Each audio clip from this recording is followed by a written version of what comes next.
Ano ho ba ang nangyari po kahapon sa pagpunta doon ng mga nagpapakilalang mga Marines at umano ay taga-deliver ng maleta ni Zaldico?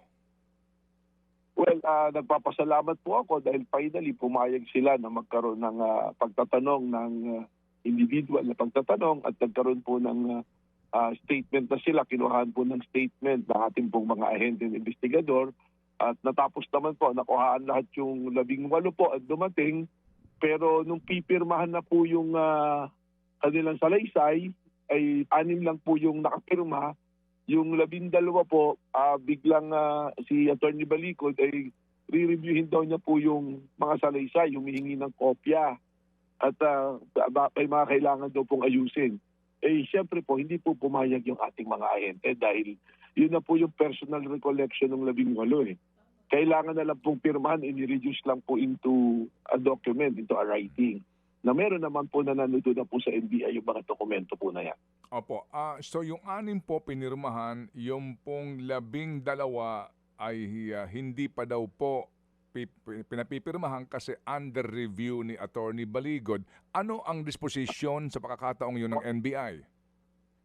Tama po yun. Yung 6 po kasi gusto pa nga niyang bawiin at pupunitin yung 6 na napirmahan po, every page po pinirmahan.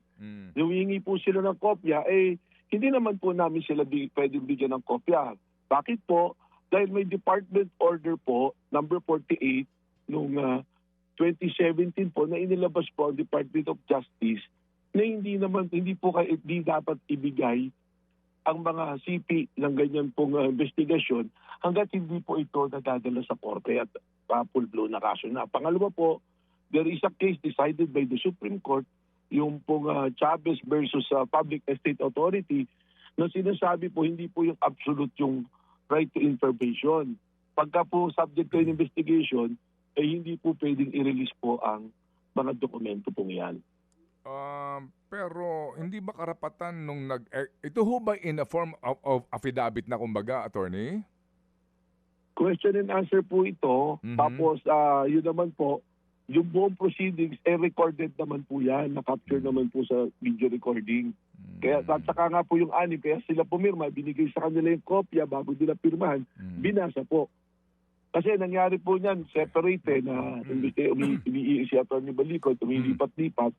Kusang loob naman po binigay yung mga statement po. Okay, so kusang loob po. Marinig nyo naman po, pag tinanong nyo naman po yung mga allegedly 18 po na Marines na yan, sinasabi maayos naman at professional ang treatment sa kanila. Okay. Gano'n naman po ang nangyari talaga.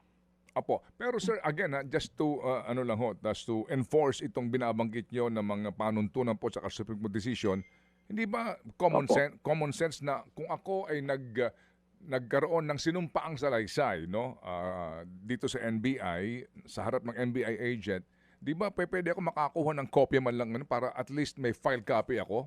Hindi ho talaga pwede yun? Meron po kasi kami memorandum circular. Katunayan po, marami na po nagre-request ng ganyan. Inabot ko na po yan na patakaran po sa National Bureau of Investigation. So tama naman po yun. Dapat may kopya. Mabibigyan naman po ng kopya pero hindi po sa ngayon po. Okay. Hanggat hindi po natatapos yung buong investigasyon po.